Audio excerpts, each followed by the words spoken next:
एक इंसान एक गुफा के अंदर 27 घंटे तक उल्टे शरीर दबा हुआ था और उसे बचाने के लिए बड़े से बड़े रेस्क्यू टीम आते हैं, लेकिन वो लोग कुछ ऐसा देखते हैं जिससे उन लोगों के पैरों तले से जमीन खिसक जाती है। अगर आप कमजोर दिल के हो तो ये वीडियो को आगे ना देखें, क्योंकि ये कहानी एक ऐसे इंसान की सच्ची घटना पे आधारित है जिसे देखकर अच्छों को डर लगने लगता है।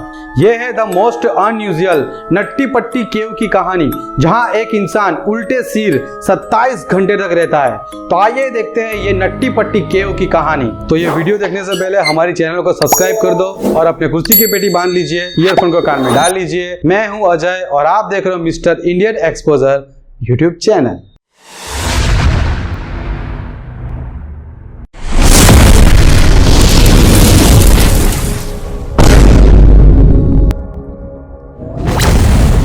दोस्तों, तारीख थी 24 नवंबर 2009। अमेरिका के यूटा में रहने वाला जॉन एडवर्ड नाम का एक लड़का, जिसकी उम्र 26 साल की थी। वेकेशन होने के कारण जॉन एडवर्ड अपनी जॉब से छुट्टी लेके सीधा अपने घर यूटा जाते हैं और वहां अपनी फैमिली से मिलते हैं। और सभी फैमिली वाले मिलके प्लान बनाते हैं कि क्यों ना इस बार वेकेशन नट्टी पट्टी केव को एक्सप्लोर करके मनाया जाए। यह प्लान उसकी जिंदगी का सबसे खौफनाक डिसीजन होने वाला था। फैमिली वालों ने मिलकर डिसाइड किया कि 24 नवंबर की रात 8 बजे नट्टी पट्टी केव में जाते हैं, उसको एक्सप्लोर करते हैं और कुछ घंटे बाद वापस घर आ जाते हैं। लेकिन वहां कुछ ऐसा होने वाला था जो कोई सपने में भी नहीं सोच सकता था। हालांकि जॉन ये केव में पहली बार जाने वाला था, लेकिन उसको केविंग का थोड़ा बहुत एक्सपीरियंस था। वो अब बचपन में अपने छोटे भाई के साथ केविंग करने जाया करता था। ये केव में कुछ ऐसा सेक्शन भी है जो काफी चैलेंजिंग है, जिसे बर्थ कैनल कहा जाता है, जो कि बहुत ही ज्यादा नैरो और टाइट है।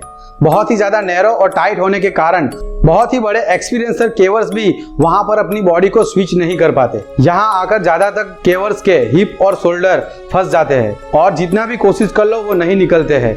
इसे निकालने के लिए रेस्क्यू टीम को बुलाना ही पड़ता है और इसी वजह से ये नट्टी पट्टी केव को सालों पहले बंद भी कर दिया था। हालांकि इसे फिर से दोबारा मार्च 2009 में ओपन किया था, बल्कि इसमें नए रूल्स और रेगुलेशंस को ऐड किए गए थे। केव में जाने से पहले 21 दिन पहले वहां की अथॉरिटी से परमिशन लेनी पड़ती थी और केवर्स के हर एक ग्रुप में 2 केवर्स को एक्सपीरियंस होना बहुत जरूरी था। जॉन और उसका छोटा भाई, जिसे केवर्स का थोड़ा बहुत एक्सपीरियंस था, इस वजह से उन लोगों को अंदर जाने की परमिशन मिल जाती है। सभी घर वाले नट्टी पट्टी केव की एंट्रेंस पर पहुंच जाते हैं। रात 8 बजे वो लोग केव के अंदर घुसते हैं, जबकि केव की साइज सिर्फ 30 इंच थी। सभी चीजें बहुत ही अच्छी तरीके से गुजर रही होती है। 1 घंटे तक तो सभी चीजें अच्छी चलती है और सभी लोग कॉन्फिडेंटली आगे बढ़ते रहते हैं। लेकिन जॉन और उसका छोटा भाई जॉर्ज और उसके 2 दोस्त जो बिग कैनल के पास आकर रुक जाते हैं और आपस में मैप देखकर तय करते हैं कि वो बर्थ कैनल, जो काफी चैलेंजिंग थी, उसकी विजिट करके उसको एक्सप्लोर करना चाहते थे, जो कि इस केव की सबसे डीपर सेक्शन में है। ये इतना टाइट है कि कुछ ही लोग इस केव को क्रॉस कर पाते हैं और ये माना जाता है कि यहाँ एक लॉन्ग टाइट पैसेज है और उसे क्रॉस कर देते हैं तो फिर और एक लंबा टाइट पैसेज आएगा और उसे भी अगर क्रॉस कर गए तो एक छोटी सी थोड़ी सी रूम मिलेगी, जहां आपको यू टर्न होने का मौका मिलेगा और फिर वहां से आप टर्न होके वापस आ सकते हो। हालांकि ये एरिया इतना टाइट है कि इसमें एक्सपीरियंसर केवर्स को भी घुटन महसूस होती है और वो लोग पैनिक हो जाते हैं। जॉन और उसका छोटा भाई जॉस, जो उसके पीछे पीछे आ रहा था, उसे बर्थ कैनल मिल जाती है और वो दोनों भाई बर्थ कैनल के अंदर घुस जाते हैं। लेकिन इसमें गलती ये हो जाती है कि जॉन और जॉस जिस रूट में घुसे थे वो बर्थ कैनल की रूट थी ही नहीं। जॉन और जॉस गलत रूट में घुस चुके थे, जिसके बारे में उनको कोई भी आइडिया नहीं था। जॉन 15 फीट आगे मूव करता है और उसी बीच उसके सामने कई चट्टानें भी आती है। हालांकि जॉन हेल्दी था तो वो अपनी बॉडी को डिफरेंट ओरिएंटेशन में मूव कर सकता था। अपने शोल्डर, अपने कमर और अपने दोनों पैरों को वो प्रॉपर डायरेक्शन में फोल्ड करके आगे की तरफ मूव करता है। और अब जॉन कॉर्क स्क्रू के रूट में आ चुका था और जिस तरह से जॉन आगे बढ़ रहा था, पैसेज और भी टाइट होते जा रहा था और अब तक तो वो वापस भी मुड़ नहीं सकता था, क्योंकि वो पैसेज एक्चुअल में बहुत टाइट था उसे लग रहा था कि वो बर्थ कैनल में है और उसके अकॉर्डिंग उसे पता था कि एंडिंग में एक स्मॉल रूम आएगा और टर्न होने का उसको मौका मिल जाएगा। इसलिए वो आगे बढ़ता जाता है और वही जगह थी जहाँ चीजें और बिगड़ जाती है और अब तक तो जॉन कॉर्क स्क्रू के अंदर घुस चुका था। ये कॉर्क स्क्रू एरिया को क्रॉस करने के लिए केवर्स की बॉडी को छोटा और फ्लेक्सिबल होना बहुत जरूरी है। कुछ ही केवर्स ऐसे होते हैं जो अपनी स्किल की मदद से ये एरिया को क्रॉस कर पाते हैं और वहां से केवर को रॉक लेस से शार्प 90 डिग्री बैंड होना होता है। लेफ्ट की साइड अब तक जॉन उस एरिया में टर्न हो चुके थे और उसके बाद वो मोस्ट डिफिकल्ट सेक्शन में पहुंचते हैं। 5 साल पहले एक 16 साल का लड़का ब्रॉक क्लार्क वहीं कॉर्क स्क्रू सेक्शन में अटक गया था। उसकी हाइट सिर्फ 5 फीट 7 इंच थी और वेट 63 केजी था और उस लड़के को रेस्क्यू करने के लिए 14 घंटे लगे थे। जॉन भी एग्जैक्ट वही स्पॉट पे था जबकि जॉन की हाइट 6 फीट थी और वेट 90 किलो था। वहां पर बॉडी को टर्न करके वापस लौटने के लिए कोई भी ऑप्शन नहीं था। इतनी कम स्पेस की वजह से वो ना चाहते हुए भी टाइट एरिया की तरफ खुद को स्विच करते गया और आगे बढ़ता गया। हालांकि ये एरिया टाइट था तो जॉन को लग रहा था कि ये बर्थ कैनल की सबसे टाइट जगह है कि आगे एक बड़ी स्पेस आएगी और वहां से उसको टर्न होने का मौका मिलेगा। और अपने स्टमक को प्रेस करते हुए रॉक के सहारे जॉन आगे बढ़ता जाता है। वो जमीन से एग्जैक्ट नीचे की ओर जा रहा था।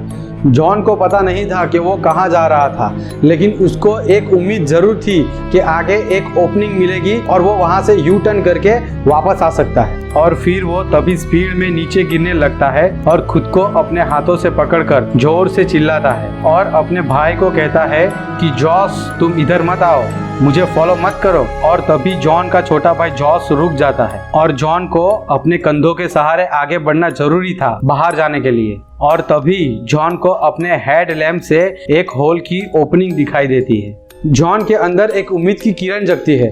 वो आगे बढ़ता है और होल के अंदर अपना सिर डालता है और ये उसकी जिंदगी की सबसे बड़ी गलती थी। एग्जैक्टली जॉन जिस टनल में जा रहा था वो अननोन थी और वो वहां जा चुका था जहां पे टनल और भी ज्यादा टाइट थी और वहां स्पेस भी बहुत कम थी। जैसा उसने सोचा था कि आगे एक ओपनिंग आएगी और उसको टर्न होने का मौका मिलेगा, लेकिन आगे रास्ता बंद था। ये पूरे केव के पैसेज की एंडिंग थी। इस जगह की स्पेस 18 इंच थी, मतलब कि एक लैपटॉप की स्क्रीन जितनी। और John completely upside down position में था, मतलब कि सर नीचे और पैर ऊपर की तरफ। जॉन 17 डिग्री एंगल में मुड़ा हुआ था। वो खुद को ऊपर की साइड पुश करने की कोशिश करता है पर उसका एक हाथ यूजलेस पोजीशन में फंसा हुआ था और दूसरा हाथ चेस्ट की ओर मुड़ा हुआ था। वो दीवार के सहारे खुद को पुश करने की कोशिश करता है, लेकिन उसे बहुत ही जल्द रियलाइज हो जाता है कि उसकी सारी मेहनत करने के बावजूद भी वो खुद को मूव नहीं कर सकता है। जॉन के दोनों पैर होल के सबसे स्मॉल साइज में फंसे हुए थे। वो अपने छोटे भाई जॉस को फिर से आवाज लगाता है, जबकि जॉस उसके पीछे ही था कॉर्क स्क्रू पर्थ पर। लेकिन वो अपने भाई की तरह इस एरिया को क्रॉस नहीं करता, बल्कि अपनी पीठ को आगे करता है ताकि आगे से वो आसानी से रिटर्न हो सके। उसे अपने भाई की आवाज़ कंटिन्यू सुनाई दे रही थी और फाइनली वो पहुंचता है उस जगह पर जहां वो देखता है कि जॉन एक हॉल में घुसा है और हॉल ने उसे पूरा निगल लिया है और उसके सिर्फ 2 पैर ही बाहर दिख पा रहे हैं। वो जॉन के दोनों पैरों को अपने दोनों पैरों से पकड़कर खींचने की कोशिश करता है और जॉन थोड़ा ऊपर आता है और ग्रिप छूट जाती है तो वो फिर से वापस इनयूजुअल पोजीशन पर पहुंच जाता है। और फिर बार बार ऐसा करने से कुछ नहीं हो पा रहा था, इसलिए ऐसी सिचुएशन में दोनों फ्रस्ट्रेट हो जाते हैं। और जॉस को एक बात यहाँ समझ में आ चुकी थी कि यहाँ पर प्रोफेशनल रेस्क्यू टीम की मदद लेनी होगी और दोनों के बीच में ये डिसाइड होता है कि जॉस बाहर जाकर मदद को बुलाएगा और जॉन यहाँ अंदर रिलैक्स होके धीरे धीरे सांस लेगा, क्योंकि यहाँ पर ऑक्सीजन की बहुत कमी थी। जॉस केव के बाहर आता है और सभी लोगों को इसकी जानकारी देता है और मदद के लिए रेस्क्यू टीम को बुलाया जाता है। यहाँ पे सबसे बड़ी प्रॉब्लम ये थी कि जॉन अपसाइड डाउन पोजीशन पे था और रेस्क्यू डॉक्टर का मानना है कि जॉन अपसाइड डाउन पोजीशन में सिर्फ 8 घंटे ही जिंदा रह पाएगा। उसके बाद उसकी सारी ऑर्गन्स फेल होना शुरू हो जाएगी और उसे कार्डियक अरेस्ट आ सकता है। जॉन के रेस्क्यू के लिए सबसे पहले एक फीमेल रेस्क्यूअर अंदर जाती है जिसका नाम था सुसी, और वो अपने पैरों पे रस्सी बांधकर अंदर जाती है ताकि वह अंदर जाके अटक न जाए। उसकी हाइट सिर्फ 5 फीट 3 इंच थी, जिससे सुसी को कॉर्कस्क्रू एरिया को क्रॉस करने में आसानी हो जाती है। सुसी दोपहर के 12:30 बजे जॉन को मिलती है और अब तक जॉन को वहाँ फंसे हुए पूरे 9 घंटे हो चुके थे। और फिर सुसी और जॉन की बातचीत होती है। सुसी कहती है, hi John, my name is Susie, how it's going. तो जॉन जवाब देता है, hi Sushi, thank you for coming but I really want to get out. तो सुशी कहती है, oh no worry John, you are going to be out of now. ये professional help को देखकर जॉन को लग रहा था कि वो तुरंत ही बाहर निकल जाएगा, लेकिन वो गलत था। सुशी यह देखकर समझ गई थी कि ये सिचुएशन जितनी बुरी दिख रही है उससे कई ज़्यादा बुरी है। सुशी रस्सी से जॉन के दोनों पैरों को बांधती है और खींचने की कोशिश करती है, लेकिन पत्थरों में फ्रिक्शन बहुत ज़्यादा थी जिससे वो रस्सी को खींच नहीं पा रही थी। सुशी जितना हो सके उतनी सब कुछ कोशिश करती है जॉन को बाहर निकालने की, लेकिन 2 घंटे ट्राई करने के बाद वो भी थक जाती है और वो फ्रस्ट्रेट होकर बाहर जाने का डिसीजन लेती है। बाहर सारे रेस्क्यूअर मिलकर जॉन को बाहर निकालने का प्लान बनाते हैं। डिसीजन ये लिया जाता है कि एक पुलिंग सिस्टम इंस्टॉल किया जाएगा और एक मशीन से जॉन को खींच के बाहर निकाला जाएगा। इक्विपमेंट के सभी पीसेस को टनल के दूसरी साइड ले जाने में घंटों लग रहे थे और टनल एकदम टाइट थी, तो सिर्फ छोटे टूल्स को ही अंदर ले जाया सकता था और टूल्स को एडजस्ट करने के लिए एक टाइम पर सिर्फ एक ही पर्सन अंदर जा सकता था और वो पर्सन को कद में छोटा और फ्लेक्सिबल होना भी जरूरी था ताकि अच्छे से क्रॉस कर पाए। ये कोई सिंपल सिचुएशन नहीं थी और हर एक पुलिस सिस्टम को इंस्टॉल करने में घंटों तक का टाइम लग रहा था। और उसी दौरान जॉन के दोस्त जॉन से बात करके उसको रिलैक्स करने की कोशिश कर रहे थे। जॉन को वहाँ अटके हुए अब तक 12 घंटे हो चुके थे और वो अपनी पूरी रात अपसाइड डाउन पोजीशन में गुजारता है। हर एक की बॉडी की अपनी फिजिकल लिमिटेशन होती है ऐसी पोजीशन में रहने के लिए, लेकिन जॉन अपनी लिमिटेशन को भी पार कर चुका था। उसका 90 केजी का शरीर ग्रेविटी के प्रेशर से लड़ रहा था और अप एंड डाउन पोजीशन की वजह से उसके ब्लड सर्कुलेशन में भी गड़बड़ी होने लगी थी और धीरे धीरे उसकी सांसें रुक रही थी। पूरी रात ये पोजीशन में बिताने की वजह से वो खुद एग्रेसिव हो रहा था और ब्लड ना पहुंचने वजह से उसके पैर भी काम करने बंद हो चुके थे। रेस्क्यूअर और उसकी फैमिली को जॉन को ऐसी हालत में देखना बहुत ही दर्दनाक था, लेकिन वो भी हेल्पलेस थे और ड्रिल करते हुए रेस्क्यूअर भी बहुत परेशान हो गए थे। रेस्क्यूअर को तो पता था कि वो जब चाहे तब यहाँ से बाहर निकल सकते हैं, लेकिन यही चीज जॉन की किस्मत में नहीं थी। जॉन परेशान था और वो अपने चेस्ट को एक्सपांड करने की कोशिश कर रहा था ताकि वो उससे सांस ले सके। वहाँ पर हवा में ऑक्सीजन का कंसंट्रेशन भी कम हो रहा था। इतना टाइम बीत जाने के बाद जॉन के पास एक वाइट टेलीकॉम सिस्टम लगाया जाता है और दूसरी साइड से जॉन की वाइफ इमली उससे बात करती है और जॉन को इनकरेज करने की कोशिश करती है और जॉन भी अपनी वाइफ को दिलासा देता है कि मैं यहाँ से जल्द ही बाहर निकलूंगा और सब कुछ पहले की तरह ठीक हो जाएगा। अब तक शाम के 4 बज चुके थे और जॉन को यहाँ पर 18 घंटे बीत चुके थे। पुलिस सिस्टम भी लग चुकी थी और मूव करने के लिए भी तैयार थी। एक रेस्क्यूअर जिसका नाम रियान था वह केव में घुसता है और जॉन के पास पहुँचता है। रियान कहता है, how are you John? John, it sucks, I am upside down, I can't believe, I am upside down, my legs are killing. तो रियान देखता है कि जॉन ओपनिंग के सबसे नैरो साइड में फंसे हैं, तो वो सबसे पहले वो नैरो साइड को ठीक करते हैं और जॉन के दोनों पैरों को रस्सी से बांधकर खींचते हैं। लेकिन जॉन के पैरों में बहुत ज़्यादा दर्द हो रहा था। वह जब भी रस्सी को खींचता है जॉन उसे रुकने को कहता है क्योंकि उसकी पैरों की नब्स अब अल्ट्रा सेंसिटिव हो चुकी थी। और फिर वो दोनों कुछ टाइम के लिए रुक जाते हैं और वो लोग दोबारा कोशिश करते हैं। अब तक ऐसा लग रहा था कि पुलिस सिस्टम सही से काम कर रहा है। जॉन अब ऑलमोस्ट इतना ऊपर उठ गया था कि वह अब रियान को देख सकता था, उससे आई कांटेक्ट कर सकता था। और फिर रियान जॉन को पीने के लिए एनर्जी ड्रिंक देता है। इसी तरह अब तक 19 घंटे बीत चुके थे। ये चीज़ें बहुत ही स्लोली हो रही थी और इसमें काफ़ी एफर्ट्स भी लग रहे थे। हालांकि थोड़ी सफलता मिल रही थी, लेकिन अब भी जॉन को बाहर निकालना मुश्किल था। जॉन के पैर ऊपर के सीलिंग को हिट कर रहे थे और उस पैसेज में उसे अपने पैर को ट्विस्ट करना इम्पॉसिबल था। तो रियान फाइनली डिसाइड करता है कि वह जॉन के दोनों पैरों को तोड़ देगा और फिर जॉन को वहां से बाहर निकाल लेगा। यहीं बीच यहाँ पर एक ऐसी दुर्घटना होती है जिसके बारे में कोई सोच भी नहीं सकता था। पूरी सिस्टम फेल हो चुकी थी। एक बोल्ट जो जॉन के ऊपर ड्रिल किया गया था दीवार में, वो दीवार से निकल जाता है और वह सीधा रियान के सर पर जाकर लगता है, जिससे रियान काफी जख्मी हो जाता है और जॉन जो आधा ऊपर उठ चुका था वो वापस स्लिप होकर इनिशियल पोजीशन पर चला जाता है और जॉन का कोई रिस्पॉन्स भी नहीं आ रहा था। यह मूवमेंट जॉन की फाइनल किस्मत थी।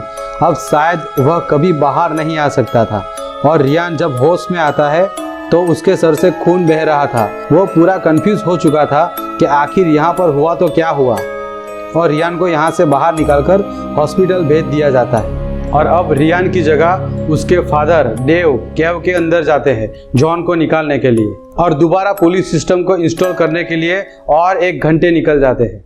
डेव रस्सी से जॉन के पैरों को बांधने की कोशिश करते हैं, लेकिन डेव वहां पे जितने भी टाइम रहते हैं उतने टाइम में जॉन का कोई भी रिस्पॉन्स नहीं आ रहा होता है। ये पूरा ऑपरेशन जॉन की हेल्प के बिना नहीं हो सकता था। ऐसा पॉसिबल ही नहीं था कि 90 किलो का इंसान अपने आप बाहर निकल सके बिना उसकी मदद से। और डेव उसके पिता जो खुद जॉन को रस्सी से बांधने की कोशिश कर रहे थे, वह भी वहां पर 20-25 मिनट तक फंस गए थे और आखिर में वो भी परेशान हो जाते हैं और वहां से बड़ी मुश्किल से थक हार कर बाहर आ जाते हैं। और अब नए ब्रेडन कॉल्स एक रेस्क्यूअर की तरह जॉन के पिता की जगह अंदर जाते हैं और फिर से वहां एक टेलीकॉम सिस्टम लगाया जाता है जिसकी वजह से उसकी फैमिली जॉन से बात कर सके। लेकिन ब्रैंडन जो देख पा रहा था वो जॉन की वाइफ इमली नहीं देख पा रही थी। जॉन कोई भी रिस्पॉन्स नहीं दे रहा था और पता नहीं वो फोन पे इन लोगों की बातें सुन पा रहा था या नहीं। कुछ टाइम पहले जॉन की सांस लेने की आवाज सुनाई दे रही थी, लेकिन वो भी अब बंद हो चुकी थी। रेस्क्यू टीम अब मिलकर डिसाइड करती है कि शायद अब जॉन मर चुका है और डिसाइड किया जाता है कि केव के अंदर प्रोफेशनल डॉक्टर को भेजेंगे ताकि पता चल सके कि जॉन जिंदा है या मर चुका होता है। लेकिन डॉक्टर जॉन को मरा हुआ साबित कर देते। 25 नवंबर की रात 11:56 पर ऑफिशियली डिक्लेयर किया जाता है कि जॉन अब मर चुका है। 120 रेस्क्यूअर ने 27 घंटे तक बैक टू बैक कोशिश की जॉन को बचाने की, जॉन को बाहर निकालने की, लेकिन जॉन के अपसाइड डाउन पोजीशन की वजह से उसे बाहर निकालना नामुमकिन था। जॉन अपनी लाइफ के 27 घंटे एक्सट्रीमली ऐसी इन्वर्टेड पोजीशन में था, जबकि डॉक्टर ने प्रिडिक्ट किया था कि वो ऐसी हालत में सिर्फ 10 घंटे ही जी पाएगा। जबकि जॉन 27 घंटे तक वहां जिंदा रहे, ये वाकई ही काबिले तारीफ है। रेस्क्यूअर सच में रियल हीरो थे। वो ऐसी जगह पे जॉन को बचाने गए जिसके बारे में उनको खुद पता नहीं था। ये कितना रिस्की था। एक रेस्क्यूअर हेड जो मीडिया को बताता है कि उसके 19 साल के कैरियर में ये सबसे टफेस्ट रेस्क्यू थी और वह ये रेस्क्यू में फेल हो गए। अथॉरिटी बड़ी कोशिश कर रही थी जॉन की बॉडी को बाहर निकालने के लिए, लेकिन ये नामुमकिन था। और फाइनली ये डिसाइड किया जाता है कि जॉन की बॉडी हमेशा के लिए यहीं दफन रहेगी और एंट्रेंस को कंक्रीट से सील किया जाएगा। फिर 1 महीने बाद पूरी नट्टी पट्टी केव को कंक्रीट डालकर सील किया जाता है। अगर आपको जानना है कि भारत के राज्यों के नाम कैसे पड़े तो मेरा ये वीडियो भी आप देख सकते हो। अगर आपको ये अनयूजेबल स्टोरी पसंद आई हो तो हमारी चैनल को सब्सक्राइब करें, वीडियो को लाइक करके अपने दोस्तों में शेयर करें और मुझे कमेंट करके बताएं कि ये रियल स्टोरी वाली वीडियो आपको कैसी लगी। सब्सक्राइब के बटन पे फूल मारिए या पत्थर मारिए, चाहे कुछ भी मारिए, बस वो सब्सक्राइब का बटन दब जाना चाहिए। अगर आपने सब्सक्राइब नहीं किया तो आज रात जॉन आपके सपने में आने वाला है और फिर खींच के ले जाएगा आपको केव के अंदर। फिर वो आपकी वो हालत करेगा जो मैं नहीं बताऊंगा। इससे बेहतर है कि सब्सक्राइब करके वीडियो को शेयर कर दीजिए यार। तो मैं मिलता हूं आपको इसके नेक्स्ट वीडियो में। तब तक के लिए अपना ध्यान रखिए, सेफ रहिए। जय हिंद, जय भारत।